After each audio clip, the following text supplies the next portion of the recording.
Eu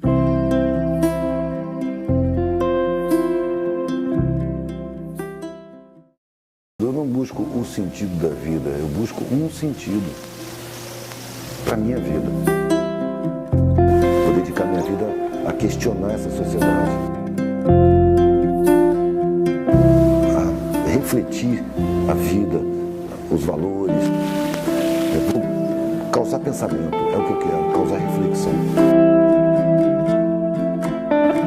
Uma marreta e uma ponteira quebrando os valores empedrados, de pouquinho em pouquinho.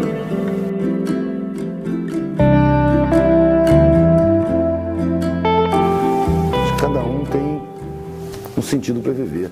O que há de comum no sentido da vida, no sentido que todo mundo tem, é que a gente está aprendendo o tempo todo. O tempo todo a gente está aprendendo. Quando eu era menino, o sentido da minha vida era o quê? Ser militar como meu pai. A minha avó uma vez me perguntou, o que você quer ser quando crescer? Eu devia ter uns 8 anos. Eu falei, motorista de caminhão, que eu tinha loucura por estradas.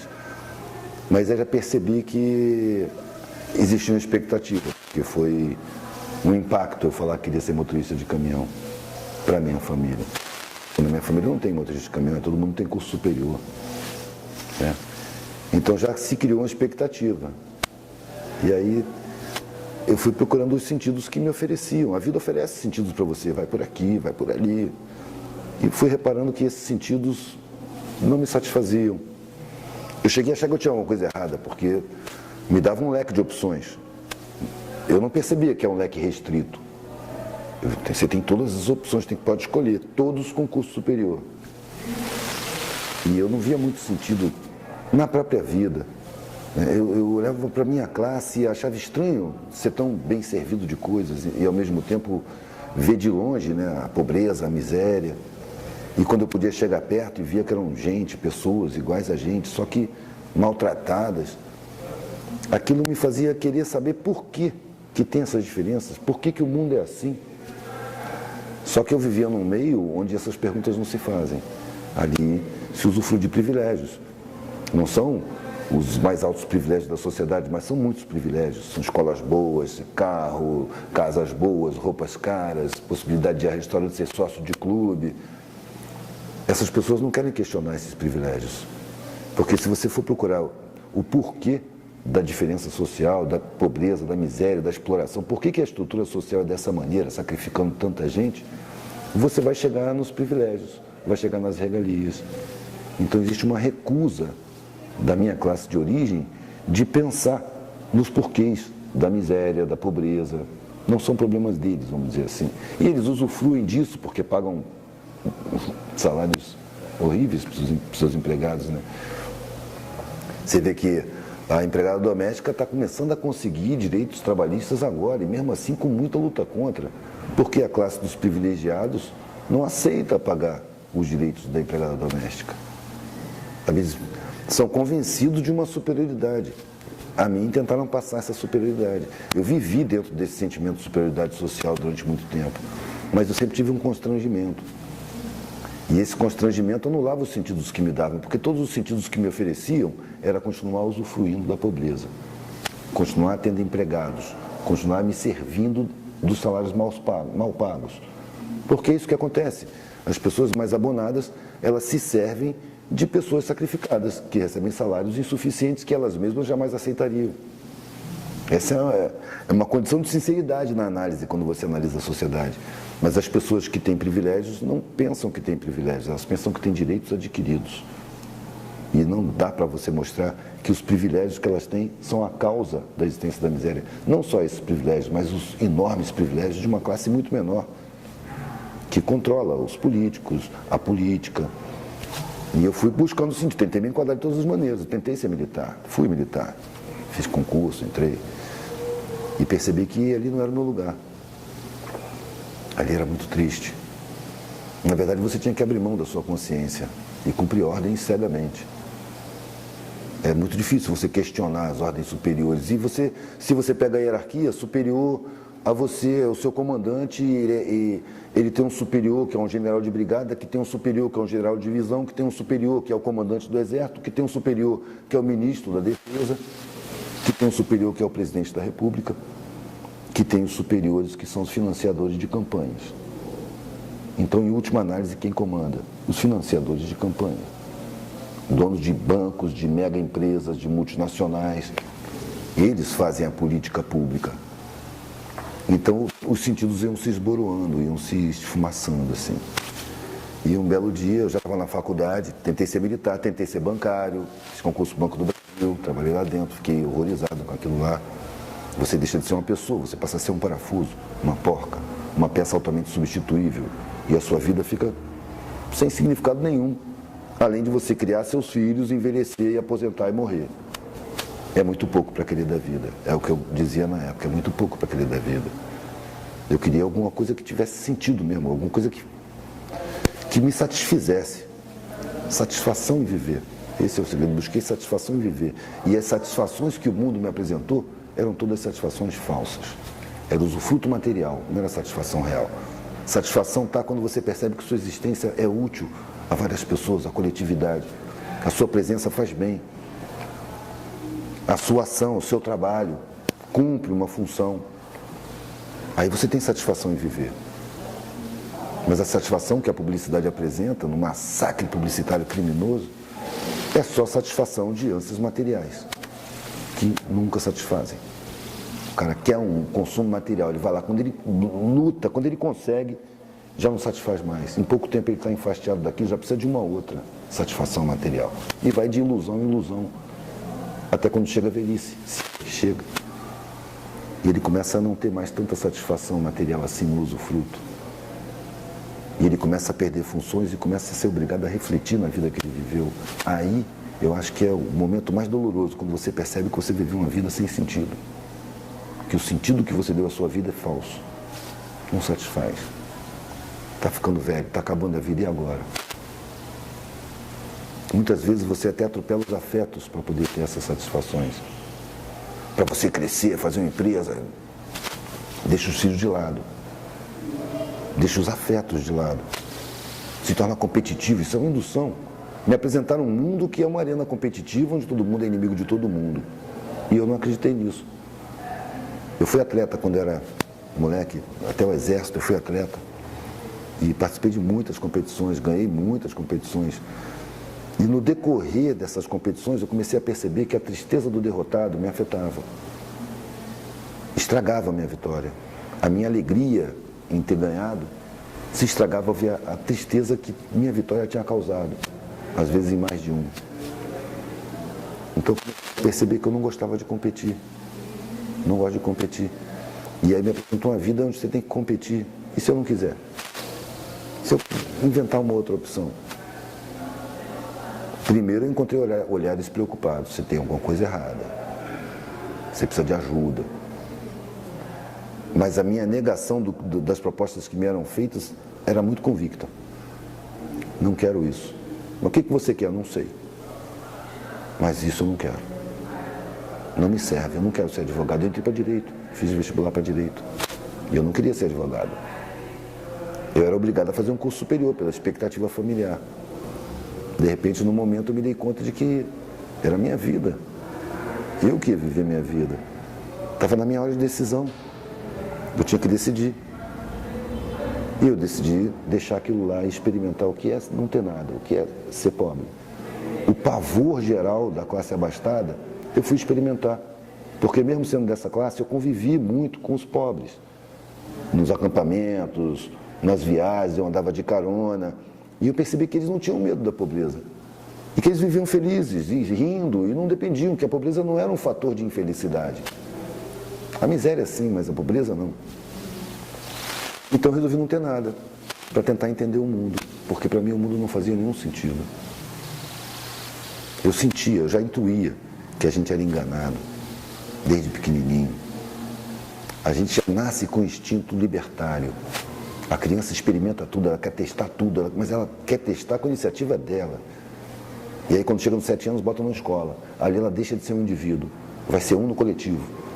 Agora você vai fazer o que você não gosta. Todo mundo vai aprender matemática. Agora todo mundo vai aprender português. Você fica na fila, um atrás do outro. Isso é controle. Vai quebrando a individualidade. Vai tornando a figura uma peça de um coletivo. Que serve muito bem para as empresas. mas que não serve nada para as pessoas. Transforma as pessoas em autômatos. Tem até um filme a respeito disso, Educação Proibida, que compara um refeitório de uma escola de crianças, o refeitório de uma fábrica e o refeitório de uma cadeia. Bota os três assim. E o comportamento é o mesmo. A mesma fila, um atrás do outro, quebrando as individualidades. Aí eu comecei a viver por minha conta, comecei a viajar, não tinha nada, nada mesmo, nem trabalho, nada, só viajava de carona, pedia um prato de comida, pedia outro ali, ia nas feiras pegar xepa, e muito contente, muito aliviado. A família tinha cortado relações, essa foi a parte dolorosa. Mas quando você está exposto na rua, você tem acontecimentos 24 horas por dia, então você não tem tempo para ficar se lamentando. Eu não quero aqui condenar as pessoas que usufruem, não é que o cara detesta rico, não detesto o rico, não. Eu detesto luxo, ostentação, os fatos, não as pessoas. Eu sei que a pessoa que está ali, ela está completamente fragilizada. Claro que tem aqueles vampiros lá, os maus mesmo, que exploram mesmo, mas nem todo mundo que nasce ali é ruim. E muita gente nasce, cresce ali e morre de medo do mundo. Não tem coragem para nada, depende de pobre para tudo. Para comer, para se vestir, para tirar o lixo, para consertar qualquer coisa. São pessoas que são frágeis, são convencidas de uma superioridade que é falsa, porque tem uma vida de facilidades, e facilidade fragiliza. O que fortalece é dificuldade. E são os de baixo que têm que passar por dificuldades diárias, cotidianas, a vida inteira. Passam por perdas enormes e superam. Então a capacidade de superação dessa galera é imensa. São quem constrói a sociedade como um todo. São quem mantém a sociedade, são quem sustenta através dos impostos. Apenas a eles é vetado o acesso a ter consciência dos acontecimentos. Eles não se percebem fortes como são. Ao contrário, eles são convencidos por profissionais de mídia, pela cultura do consumo, por publicitários, marqueteiros, pelos ideólogos da sociedade, são convencidos de que eles são incapazes, inferiores, impotentes e merecedores da própria pobreza. A estrutura social cria a pobreza e joga a culpa em cima do pobre. Que se ele não for miserável, ele está preso nos ônibus, sendo torturado todos os dias, em horas e horas de transporte público péssimo, torturante, para ser explorado no emprego, ameaçado de cada vez com menos direitos trabalhistas, né? Ou seja, é preciso mudar completamente a estrutura da sociedade. Como eu não tenho esse poder, eu resolvi mudar completamente a estrutura dos meus valores e dos meus comportamentos. Porque eu vou participar dessa sociedade, querendo ou não, todo mundo participa. Mas eu vou participar da forma que eu escolher, não da forma que eu for condicionado pelo inconsciente, não da forma que foi imposta sob ameaça por essa sociedade, ameaça de discriminação, de perseguição, de pobreza, de miséria, são as ameaças mais comuns. Eu quero escolher como me colocar nessa sociedade. E a maioria das pessoas não tem essa condição. Ela não percebe que ela pode escolher. Ela é simplesmente cerceada no seu direito à instrução, no seu direito à informação, no seu direito à cidadania, no seu direito a desenvolver a própria consciência, no seu direito a escolher de verdade o que quer ou não quer fazer. Espiritualidade não depende da religião, né? A religião, sim, depende da espiritualidade. Mas o próprio nome religião já é pretensioso. Você vai se religar porque você se desligou, você teve poder para se desligar do seu Criador. Será que é um Criador mesmo? Será que é um Criador antropomórfico que manda você ou para o céu ou para o inferno? Será que ele é um ser assim, em formato de homem? É um pai? Tem gênero? Gênero masculino? Eu acho que isso é uma redução. A humanidade está no pré-primário da espiritualidade, me parece. Eu exerço minha espiritualidade na minha vida material. Eu não preciso estar louvando ninguém. Eu sinto a relação com os invisíveis, com a invisibilidade, com as dimensões, eu não sei como definir. Eu sinto que eu me relaciono. Quando eu sinto bons sentimentos, eu tenho boas relações. Quando eu sinto maus sentimentos, eu tenho más relações. A gente se comunica com a espiritualidade pela carne, pela vibração pessoal, pelo seu sentimento, pelo seu pensamento, pela sua visão de mundo, pelo seu temperamento. Você se comunica com a parte abstrata do ser, o tempo todo. O tempo todo. Agora, eu olho a minha volta, eu estou na matéria, eu estou vivendo na matéria. Aonde que eu vou exercer minha espiritualidade? É na matéria. Eu vejo os caras fazendo louvações e rituais e tal, e depois eu vejo o cara no mercado maltratar uma pessoa, tratar com arrogância, com superioridade, com distância. Eu vejo a espiritualidade das pessoas no seu dia a dia, no seu cotidiano, não é nas louvações, nem dentro dos templos. É como é que você trata seus semelhantes, como é que você reage diante das dificuldades, dos aborrecimentos, das perdas, dos imprevistos. Ali você vê qual é da sua espiritualidade. Não é louvando uma entidade, o Criador do Universo. Rapaz, a gente não conhece o Universo. A gente vive num planeta que pode ser considerado uma poeira cósmica, em volta de uma estrelinha anã, das menores da nossa galáxia, que tem 200 bilhões de planetas. E já contaram 200 bilhões de galáxias, todas com centenas de bilhões de estrelas. Sistemas solares com estrelas supernovas, duplas, milhares de planetas em volta. A gente está num sisteminha que tem 8 planetas. Uma estrelinha insignificante na periferia de uma galáxia das mais simples. E daqui a gente quer estar em contato com o superior do universo, determinar quem criou isso daqui, o que Deus gosta, o que Deus quer. É muita pretensão. É muita pretensão. Se a gente der atenção ao sentimento, a gente sabe o que deve fazer e o que não deve fazer. Sabe? Eu tenho prazer quando alguma pessoa é beneficiada com a atitude minha. E eu tenho um desprazer muito grande quando alguém sai prejudicado com a atitude minha. Dessa forma eu estou exercendo minha espiritualidade. Atento, como eu me comporto, qual é a minha ação dentro da coletividade. Daqui a pouco eu vou estar fora da matéria. Aí eu vou estar em contato direto com os invisíveis, com as realidades invisíveis. E aí eu vou tratar disso. Por enquanto, o que eu vejo é pessoas dispersarem para uma área imaginária e ficarem vacilando no seu dia a dia, no seu convívio cotidiano, com os mais próximos e com os mais distantes também. Eu acho que espiritualidade a gente vê no comportamento da pessoa, no temperamento, não é na religião.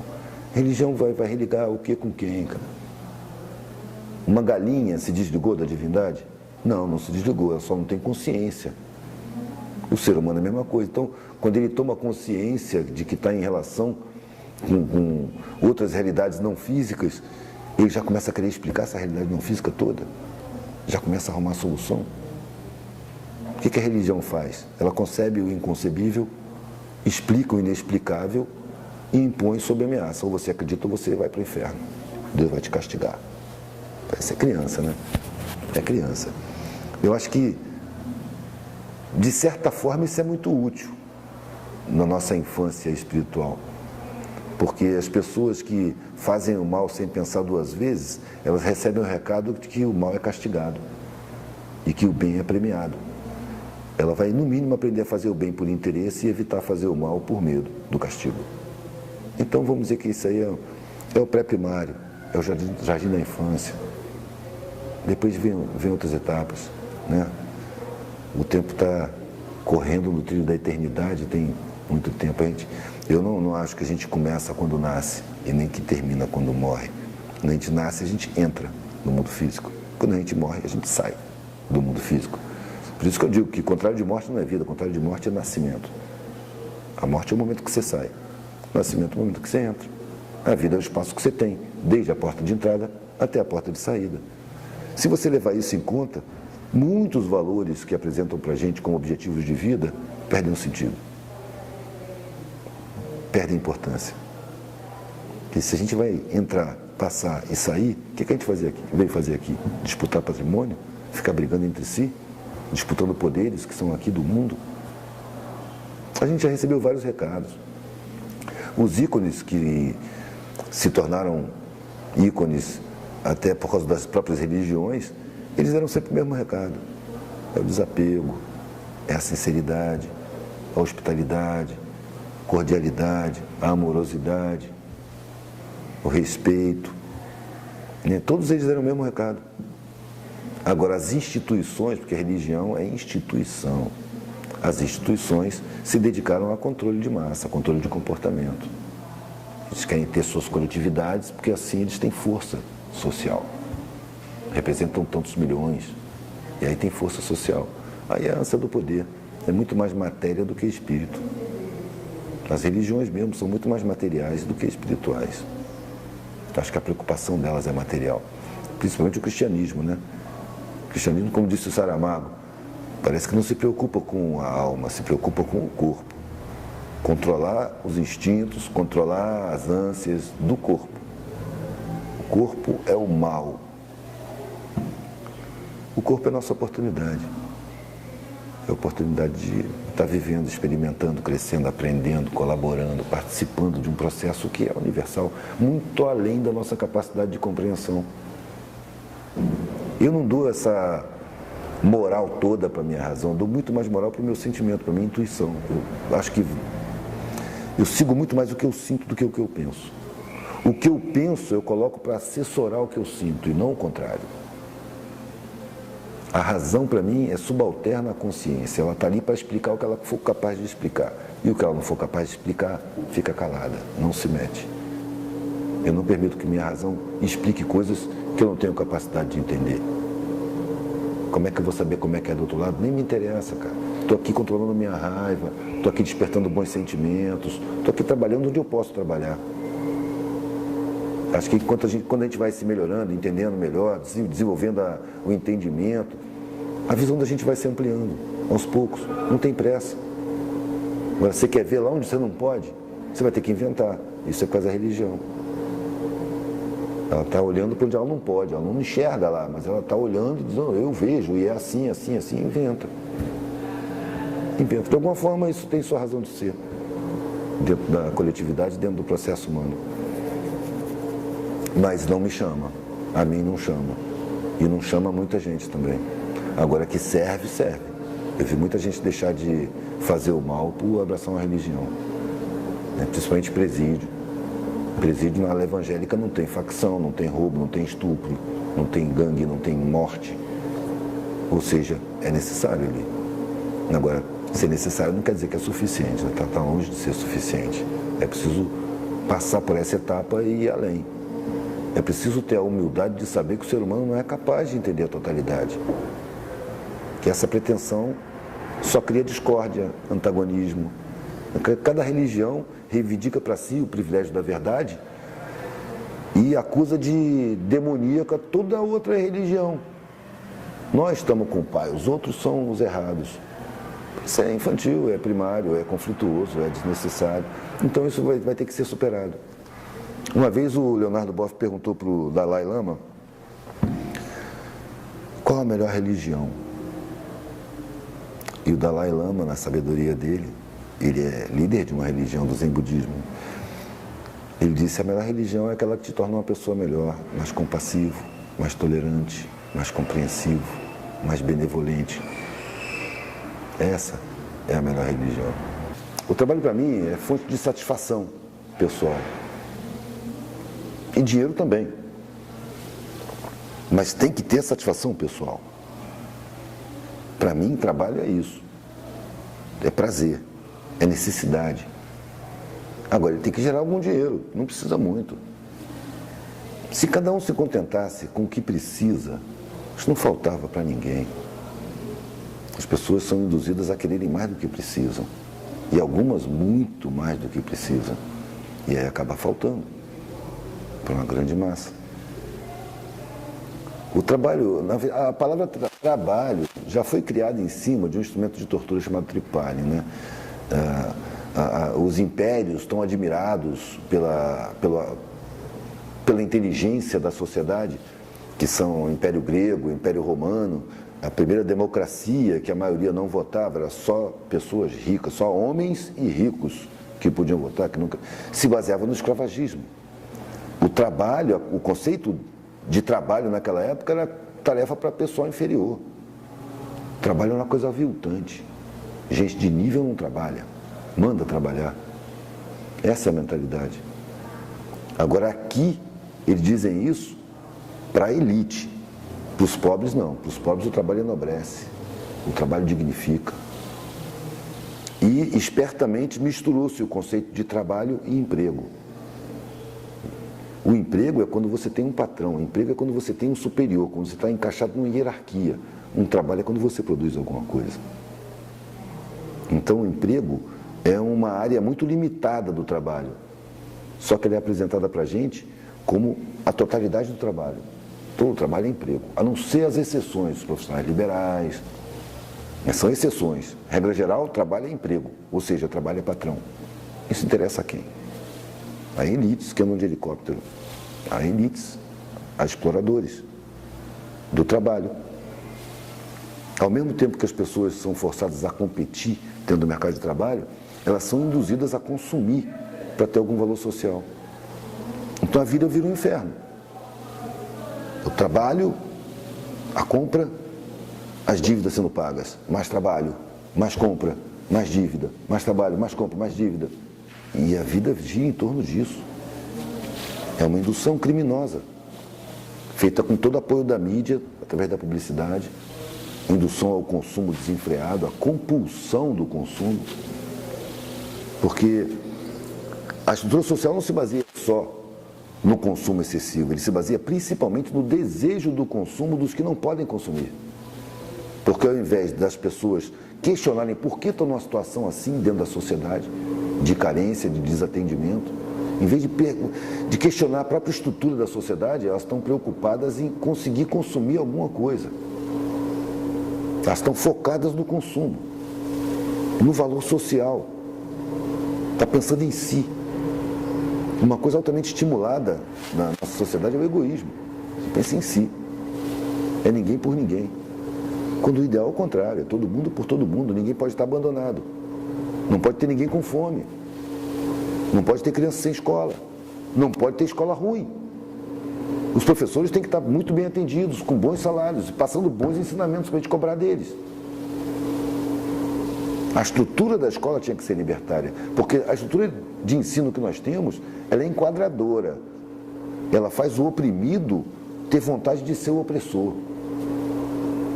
O empregado, ele sonha em ser patrão, ele não sonha em se libertar. Ele não sonha em ser livre e viver por conta própria, ele sonha em empregar outros, explorar outros, fazer com outros o que fazem com ele.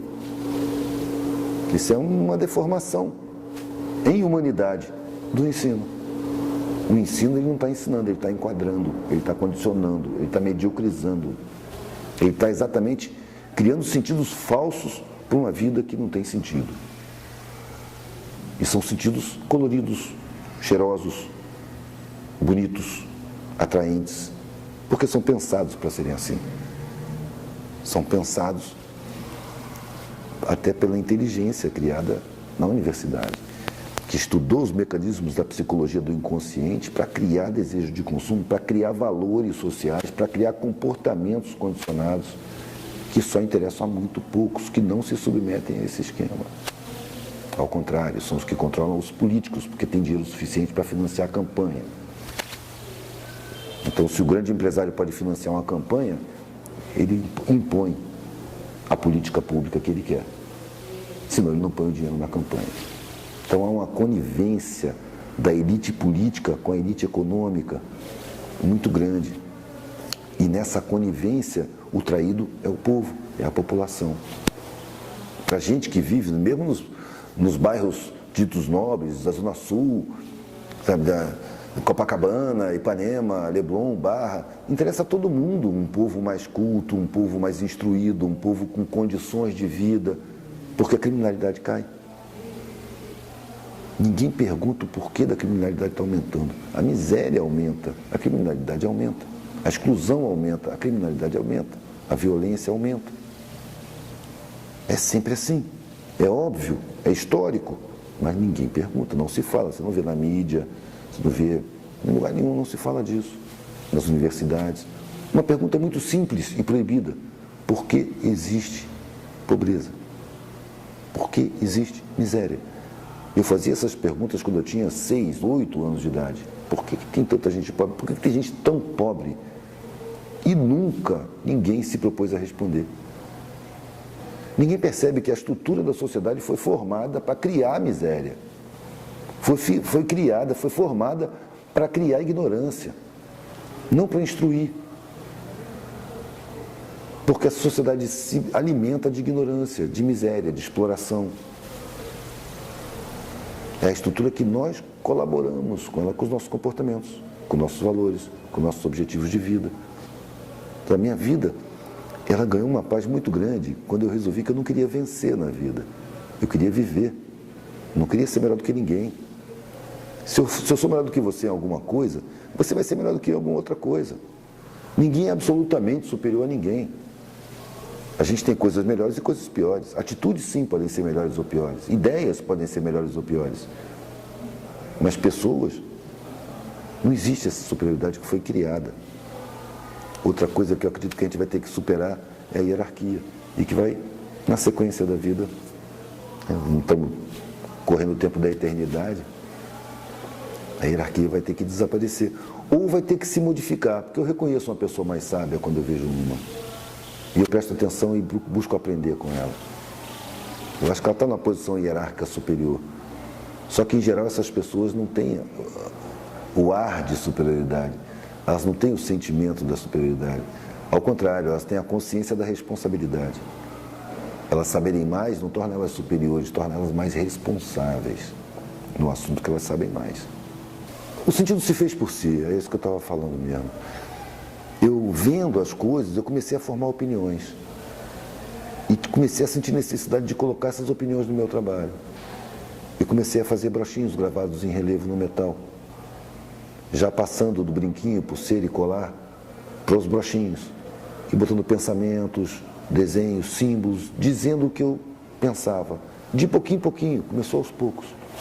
Bem primitivamente, com ácido nítrico. Eu soldava com antena, soprando uma vela, fazia chama do maçarico, soprando uma antena de rádio.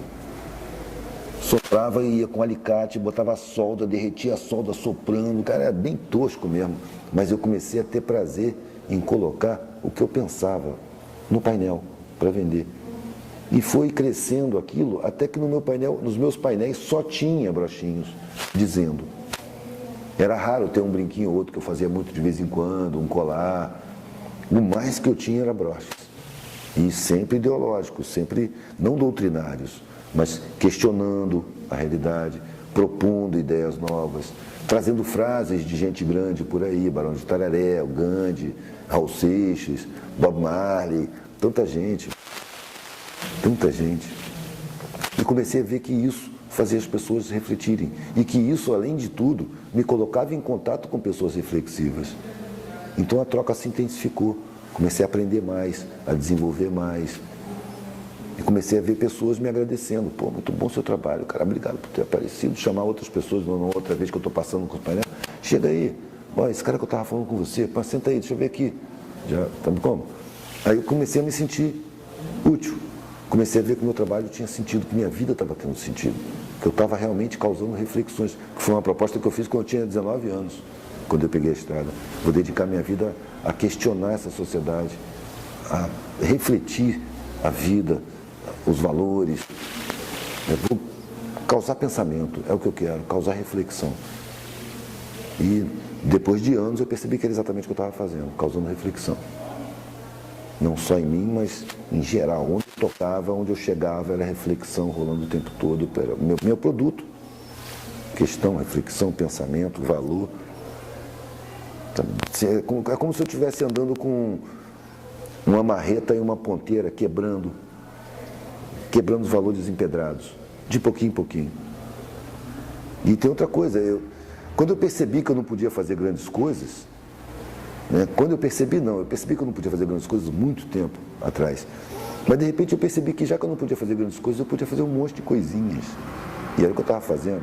Começou com os brochinhos, agora são desenhos, quadros, escritos. Estou botando para fora o que eu preciso botar. E esse é o sentido da minha vida. Sem querer mudar o mundo, mas percebendo que o mundo está em mudança constante. Que é uma ilusão essa história de que nada muda. Está tudo mudando o tempo todo. Só que eu resolvi que eu quero escolher como participar dessa mudança. A mudança é permanente. Eu quero participar da maneira que eu escolher. E não, como eu disse antes, da maneira que me foi imposta, da maneira que me foi condicionada, que me foi induzida. Não, eu quero escolher. Então, para eu escolher, eu tenho que fazer um trabalho interno e descobrir dentro de mim os condicionamentos que o mundo já me impôs desde pequenininho, porque ninguém está isento. A publicidade é massacrante, está aí 24 horas por dia. Os caras trabalham com psicologia do inconsciente, botam lá dentro da gente valores, onde você começa a considerar muito mais o que os outros estão vendo de você do que o que você é. Você começa a se preocupar mais com a sua forma do que com o seu conteúdo. E começa a esconder o conteúdo quando ele é podre, para ninguém ficar sabendo. Em vez de você se trabalhar, em vez de você se desenvolver, se reciclar, se melhorar. Né? Houve essa inversão. E isso fragilizou. E fragiliza a vida das pessoas por aí. Quando você percebe que os olhares preconceituosos geralmente são portados por pessoas muito desinteressantes, aí você já não se incomoda tanto que as pessoas te marginalizem. Os que te marginalizam não interessam. As pessoas que eu procuro, elas não levam em conta a sua forma, elas levam em conta o seu sentimento, seu pensamento, sua visão de mundo, seu temperamento, seu caráter. São pessoas muito mais interessantes do que essas que vivem julgando. As pessoas que têm mais facilidade em julgar o outro são as que têm menos dificuldade de se julgar a si mesmo. As pessoas que apontam as falhas alheias são as que têm mais dificuldade em trabalhar as próprias falhas. E ao contrário, quando a gente trabalha nas próprias falhas, a gente não se preocupa tanto em estar acusando falhas alheias. Elas não são da nossa alçada. A nossa alçada são as nossas falhas. As minhas falhas